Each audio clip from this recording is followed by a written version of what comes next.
ఇతను ఇద్దరు కూతుళ్ళు పుట్టారు. కొడుకు కావాలని ఒక తాపత్రయం, ఏమో అందులో ఉన్న మంచి చెడు నేను మాట్లాడినా. మూడో మాట కూతురు పుట్టింది. దిగాలుగా వచ్చాడు ఆఫీస్కి మధ్యాహ్నం.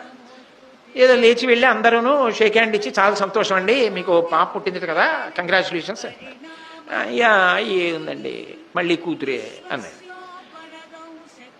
ఏదో రాసుకుంటున్నారు శర్మగారు. ఆయన ఇలారా అన్నాడు. వెళ్ళాడు. ఆయన ఏం పెద్ద మాట్లాడలేదండి.